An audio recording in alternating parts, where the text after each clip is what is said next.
সরল সোজা,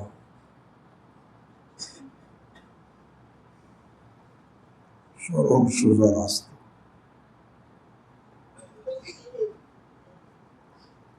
এই সরল সোজা রাস্তা মুস্তাকিম, এটা ইস্তেকামত।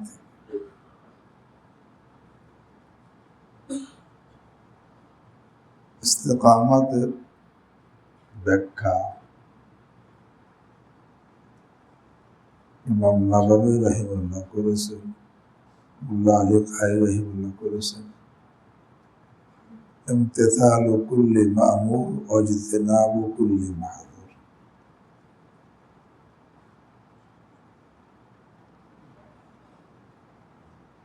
সব সময়, সব জায়গায়, সর্ব অবস্থায়, সব অঙ্গের ব্যাপারে আল্লাহ যে হুকুম, সে হুকুমগুলো পালন, সব সময়ের হুকুম, সব জায়গার হুকুম, সব কাজের মধ্যে যে হুকুম, সব অঙ্গের যে হুকুম, আদেশ আল্লাহর পক্ষ থেকে, এই প্রত্যেকটা আদেশকে পালন, আর প্রত্যেকটা নিষেধকে বর্জন করা। ইমতিসালু কুল্লি মা'মুর ওয়াজতিনাবু কুল্লি মাহযুর। এর নাম ইস্তেকামত। ইস্তেকামত যেই তরিকার মধ্যে আছে তাকে বলে মুস্তাকিম, সিরাতে মুস্তাকিম। এখানে সূরা ফাতিহার মধ্যে আল্লাহর কাছে ইস্তেকামত চাওয়া হয়েছে। আল্লাহ প্রত্যেকটা আদেশ পালনের তৌফিক আপনি আমাকে দেন, আর প্রত্যেকটা গুনাহ থেকে বাঁচার তৌফিক আমাকে দেন। মুস্তাকিমের অর্থ লেগেছে সরল সোজা। ইহদিনাস সিরাতাল মুস্তাকিম অর্থ বাতলাইয়া দিন আমাদেরকে সরল সোজা পথ। একটি সুন্নাত, গতকাল রুকুর এই সুন্নাতগুলি বর্ণনা করা হয়েছে। রুকুর মধ্যে অন্তত 3 বার সুবহান রাব্বিয়াল আযীম পড়া, 2 নম্বর রুকু হইতে উঠিবার সময় ইমামের সামি আল্লাহু লিমান হামিদা বলা, আর মুক্তাদির রব্বানা লাকাল হামদ বলা। আর যিনি একা একা নামাজ পড়ে তার কি উভয়টাই বলে। আর আজকের সবক 3 নম্বর সুন্নাত, সিজদায় যাওয়ার জন্য আল্লাহু আকবার, আল্লাহু আকবার।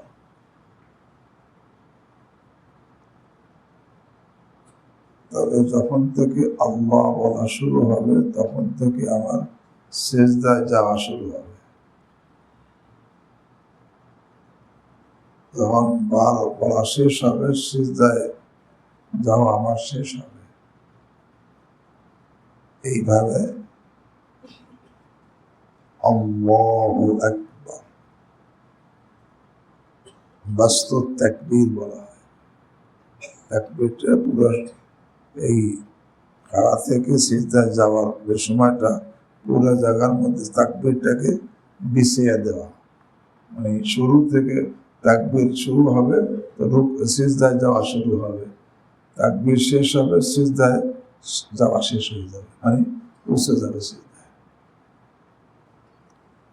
তবে এটা যারা জওয়ান তারা পারে, কিন্তু দুর্বল হয়ে গেছে, তাকে যাইতে কি লাগে, সময় লাগে।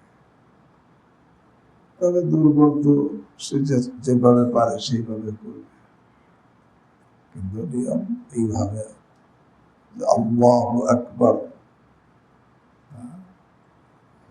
তাকবীর যখন থেকে শুরু হবে, রুকুতে সিজদায় যাওয়া তখন থেকে শুরু হবে। এমন না সিজদায় কতদূর আগাইয়া তাকবীর শুরু করলাম, অথবা সিজদায় পৌঁছার আগে তাকবীর শেষ করে দিলাম, এমন না। এটাই যে শুরু থেকে, তাকবীরের শুরু থেকে সিজদায় যাওয়া শুরু, তাকবীর শেষ হবে, সিজদায় যাওয়া শেষ।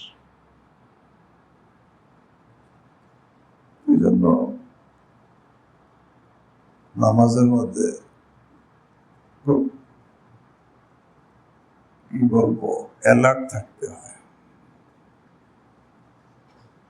অলস থাকলে হয় না। আর বয়স হলে তেমনি পারা যায় না। আল্লাহু আকবার বলার উপর সিজদা যাওয়ার সময় রাসূল একটি কবিরা গুনাহ বা বড় গুনাহ তওবা ছাড়া মাফ হয় না, এবং এই ধরনের একটি গুনাহ দোজখে পৌঁছাইবার জন্য যথেষ্ট। তবে আল্লাহ তাআলা দয়া করিলে তা ভিন্ন কথা।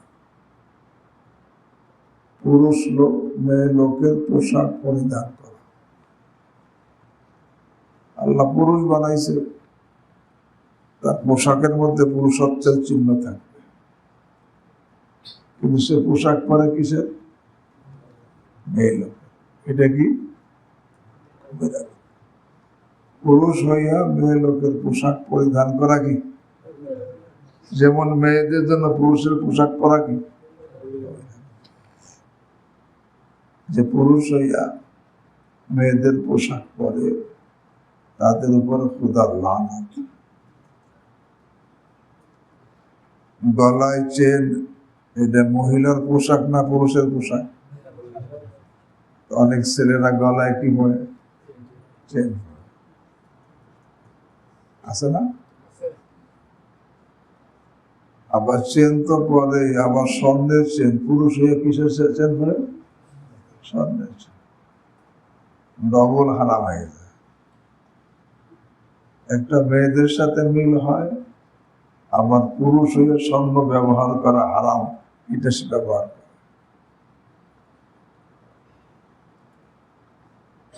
তেমনি ভাবে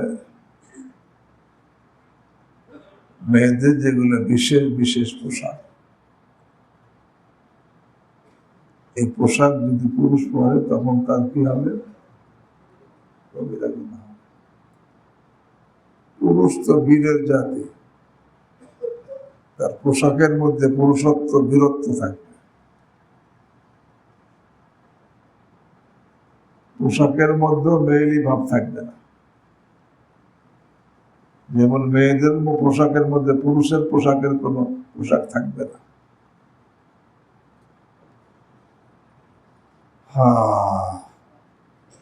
আল্লাহ রাব্বুল আলামিন এই দুই পুরুষ মহিলা আল্লাহ নিজে সৃষ্টি করছেন, এই পার্থক্য আল্লাহ করছেন।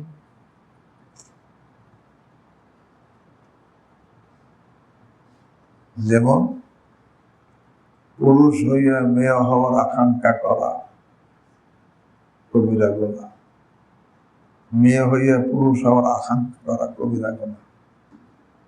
ওয়ালা তাতামান্নাউ মা ফাদ্দালাল্লাহু বিহি বা'দাকুম আলা বা'দ। পুরুষ হইয়া মহিলাদের পোশাক পরাও কবিরা,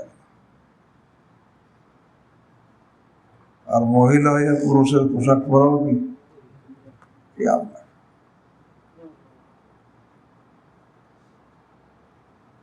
মুত্তাকিদের পোশাক পরার কথা, এখন মুত্তাকিদের পোশাক বাদ দিয়ে অনেকে মহিলাদের পোশাক পরা শুরু করছে।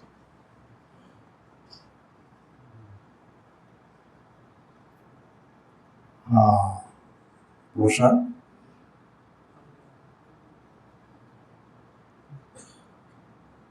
এখানে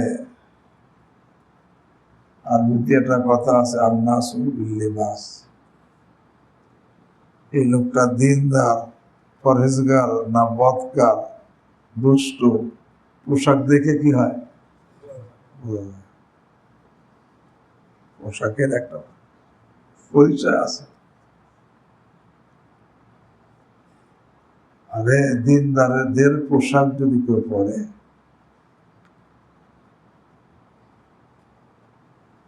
অনেকেই পোশাকই তাকে বদদিনী কাজ থেকে ফিরে রাখে, যে আমি দিনদারের পোশাক পরছি, কিভাবে খারাপ কাজ করি।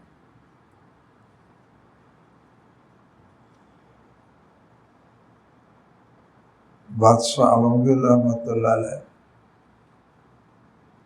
দরবারে এক বহুরূপী আসছে। বিভিন্ন রূপ ধরে, এই ধরে মানুষকে হাসায়, পরে কিছু পয়সা নেয়, এইভাবে চলে। এক বহুরূপী বাদশাহ আলমগীর রহিমাহুল্লাহ দরবারে আইছে।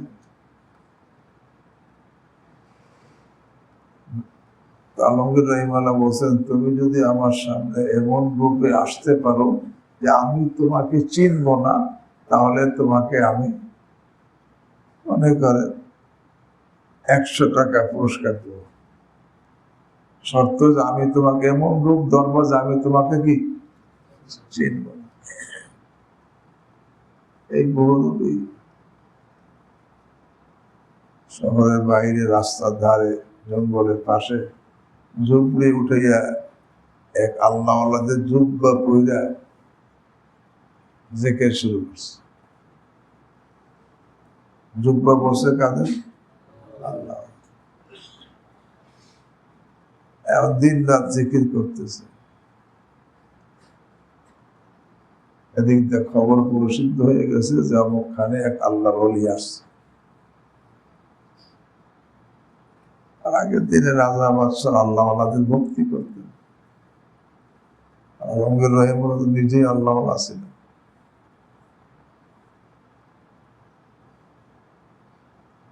উনি এক বহুত আল্লাহওয়ালা আসছেন, এই শুনে পরে উনি একদিন আসছেন কিছু হাতিয়ে তহবা নিয়ে। কিন্তু ওই যে গরু বেশি তার ওই জিকিরের মধ্যে মশগুল, বাদশাহ আসছে গরু খেতে পারে না। অনেক সময় পরে বাদশাহ বলছে, হযরত আমি আপনার জন্য আমার মেয়াদ হয়েছে, আমি এতদিন আসিনি, কিছু হাদিয়া আনছি।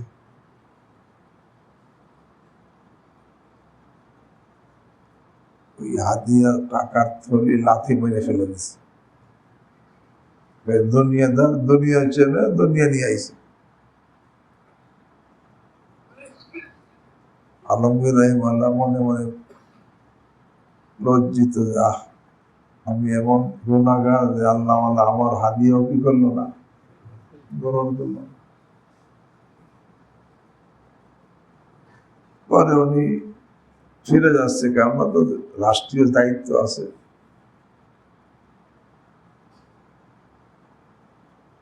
যখন ফিরে রওনা হয়ে গেছে, ওই বহুরূপী তার যুগটা খুইলে পিছিয়ে দিয়ে দৌড়, যে আপনার আমি সেই বহুরূপী, আমাকে চেনেন নাই, আমার 100 টাকা দেন। তখন আলমগীর রহিম বলছে, ঠিক আছে আমি তোমার 100 টাকা দিব। এটা প্রশ্ন, একটু আগে 1000 টাকা তুলি তোমাকে দিছি হাদিয়া, সেটা লাথি মেরে ফেলে দিছো, এখন 100 টাকা দৌড়েছো। না, ওই সময় আমি আল্লাহওয়ালাদের পোশাক পরছিলাম। এই পোশাকের একটা মর্যাদা আছে। আমি আল্লাহওয়ালাদের পোশাকের মর্যাদা ঠিক রাখার জন্য 1000 টাকার থলি লাথি মেরে ফেলে দিছি। কিন্তু এখন পোশাক খুলে আইছি, আমারটা আমাকে দেন। পোশাকেও তবে এখানে একটা সবক আমাদের, আমরা পোশাক তো পরি, কিন্তু পোশাকের মর্যাদা অনেকে কি করি না, রক্ষা করি। পোশাকের মর্যাদা আছে। আল্লাহ, তবে আল্লাহওয়ালাদের পোশাকের কথা বলতেছিলাম, কিন্তু মহিলাদের পোশাক পরা পুরুষের জন্য কি হারাম, কবিরা গুনাহ।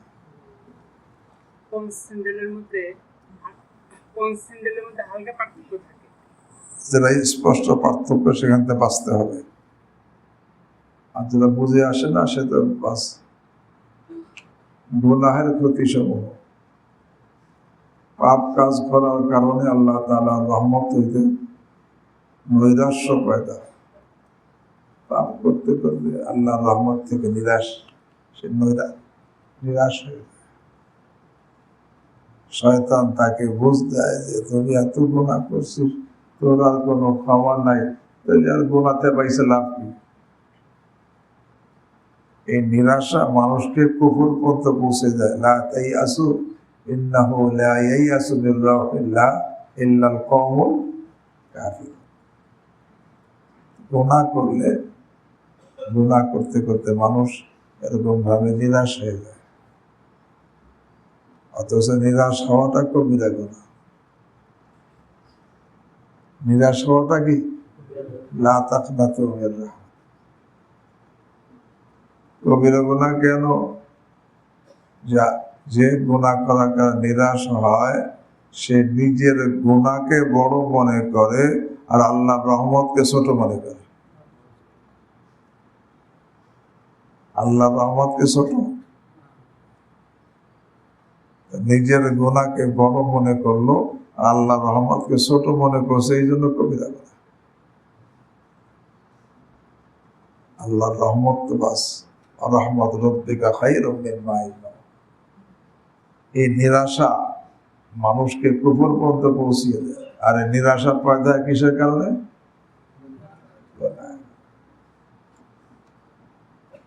গুনাহের কারণে নিরাশা পয়দা হয়ে যায়। ওহার কারণ সে তওবা করে না। নিরাশ হয়েছে, এখনকার আর তওবা মাপ নাই, তওবা করে না, সে তওবা করে না এবং বিনা তওবায় মৃত্যুবরণ করে। এখানে একটা কথা বলি, সবাই খেয়াল করছে।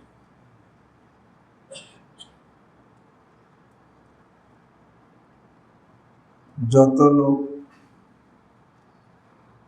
আল্লাহ আমাদেরকে হেফাজত করে, যে শতকরা 99 জন লোক জাহান্নামী হবে একটা কারণ। কি কারণ? সে তওবা করে নেয়। কি? তওবা করলে কাফেরও তওবা করে, ইহুদিও তওবা করে, খ্রিস্টানও তওবা করে, বৌদ্ধ তওবা করে, যদি মুশরিক তওবা করে, সে কোথায় যাবে? জান্নাত। গুনাহগার তওবা করলে যাবে কোথায়?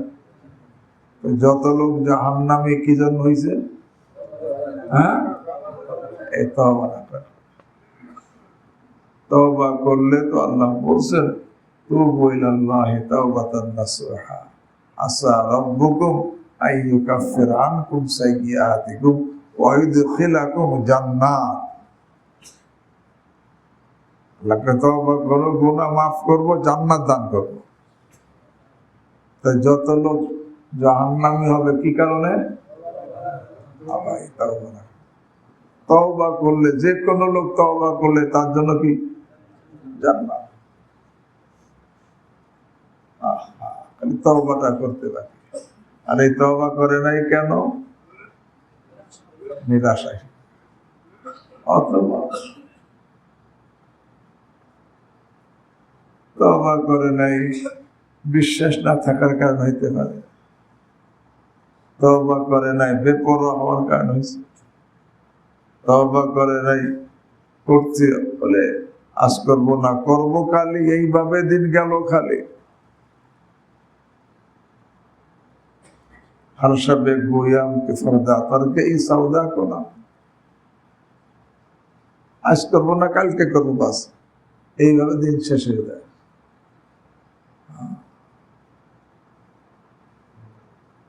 এই জন্য যারা নাকি আজ পরে করবো এই করতে থাকে, শেষ পর্যন্ত আজরাইল চলে আসে, আর তওবার কি পায় না।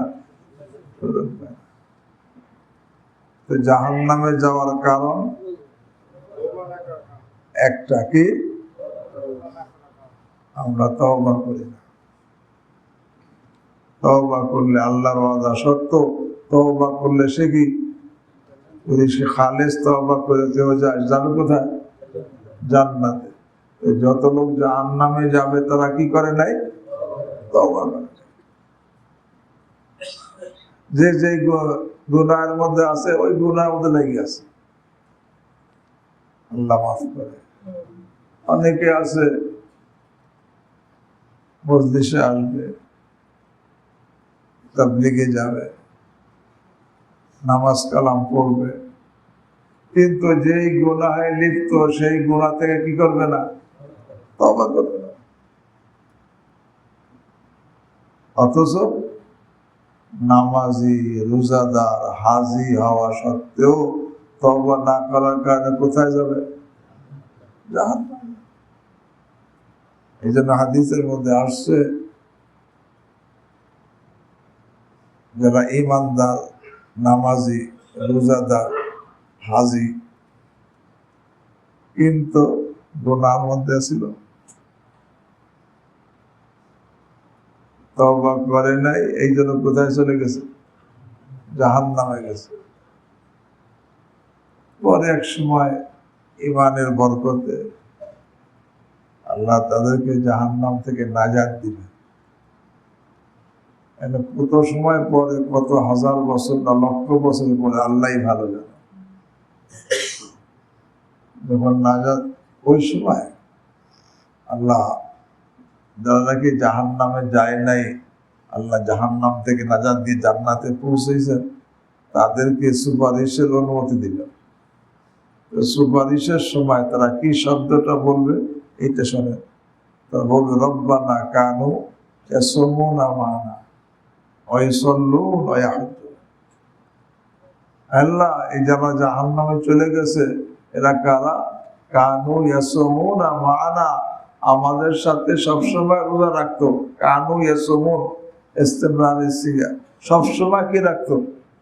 রোজা ছিল। নামাজ পড়তো সবসময়, হজও করতো বারবার। এখন কোথায় চলে গেছে? কেন? গুনাহের মধ্যে জড়িত ছিল, তার থেকে কি করে নাই?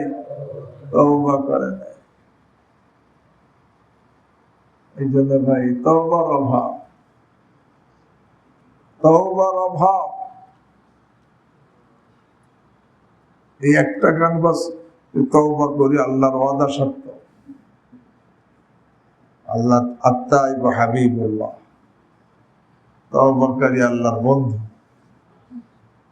যে তওবা করবে আল্লাহ তার ইউকাফির আনহু সাইয়্যা, গুনাহকে মাফ করবে। এমনকি যার গুনাহ করার যোগ্যতাকে নেকি করার যোগ্যতা দ্বারা পরিবর্তন করে দেবেন। তওবার আগে তার মধ্যে গুনাহ করার মালাকায়ে সাইয়্যা ছিল, নেকি করার যোগ্যতা ছিল না। এখন তওবা করছে, ওই মালাকায়ে সাইয়্যাকে আল্লাহ মালাকায়ে হাসানা দ্বারা পরিবর্তন করে দিবেন। আর নেকি করার যোগ্যতা দ্বারা পরিবর্তন করবেন কিসের বরকতে? কিন্তু আজকে তওবার অভাব। তওবা করতে রাজি আছে? তাহলে যে যে গুনাহের মধ্যে আছি, চোখের গুনাহ, জবানের গুনাহ, অহংকারের গুনাহ, হিংসার গুনাহ, রিয়ার গুনাহ, গালি দেওয়ার গুনাহ, অন্ধের হক নষ্ট করার গুনাহ, ঘুষ খাওয়ার গুনাহ, সুদ খাওয়ার গুনাহ, মাপে কম দেওয়ার গুনাহ, মালে ভেজাল দেওয়ার গুনাহ, মোট কথা যে কোনো গুনাহের মধ্যে আছি, সেই গুনাহকে ছেড়ে দেই, খালেস তওবা করি। একটাই আমাদের একটা হুকুম, তওবার হুকুমটা পালন করতে পারলে আল্লাহর ওয়াদা সত্য, ইন্নাল্লাহা লা ইউখলিফুল, আল্লাহ ওয়াদা খেলাফ করেন না। তাহলে আল্লাহ আমাদেরকে তওবা করে, খালেস তওবা করে যাইতে পারলে আল্লাহ সরাসরি জান্নাত দান করবেন। কিন্তু গুনাহ করলে এই তওবা নসিব হয় না। গুনাহের কারণে পরে সে তওবাই করে না। এই কথা বলতেছে, গুনাহের প্রতি আল্লাহ বিনা তওবায় মৃত্যুবরণ করে। এক ব্যক্তিকে তাহার মৃত্যুর সময় কালিমা পড়িতে বললে সে বলিল, এই কালিমা পড়ি আমার কি লাভ হইবে? নাউজুবিল্লাহ, আমি তো কোনো সময় নামাজই পড়ি নাই। নামাজ পড়ে না, এই গুনার মধ্যে ছিল। এই জন্য এখন কালিমা পড়ে কি হবে? এই যে কালিমা পড়ে কি হবে, এই কথাটা কেন কইছে? ওই নামাজ, সে নামাজ না পড়ার কারণে, নামাজ না, এই গুনাহের কারণে বাস ভিতরে নিরাশা এসে গেছে। এখন কালিমা পড়ে কি লাভ? এবং ওই হালাতে সে মারা গেল। আল্লাহ পাক আমাদের সকলকে তাহার আশ্রয় রাখুন। ইবাদত বন্দেগীর উপকারিতা, ঈমান ও নেক আমলের বরকতে আল্লাহ পাক নেক লোকদের সাহায্যকারী হন। ইন্না লানানসুরু রুসুলানা ওয়াল্লাযীনা আমানু ফিল হায়াতিদ দুনিয়া ওয়া ইয়াওমা ইয়াকুমুল আশহাদ। ঈমানদারদেরকে আল্লাহ নিজে বলেন, ইন্না লানানসুরু রুসুলানা ওয়াল্লাযীনা আমানু, নিশ্চয় আমি আমার রসুলদের এবং ঈমানদারদেরকে সাহায্য করি। কোথায়? ফিল হায়াতিদ দুনিয়া, কোথায়? দুনিয়ার মধ্যে। আল্লাহ আমাদেরকে তৌফিক দান করেন। হ্যাঁ ভাই, রমজান তো বিদায়ের পথে। আল্লাহ যেন আমাদেরকে খালেস তওবাকারীদের দলভুক্ত করে দেন। তওবা বাকি থাকলে এখনো করে নেই, এখনো করে নেই, এখনো করে নেই। আল্লাহ আমাদেরকে তৌফিক দান করেন। আর অনেকে হয়তো আজকে চলে যাব,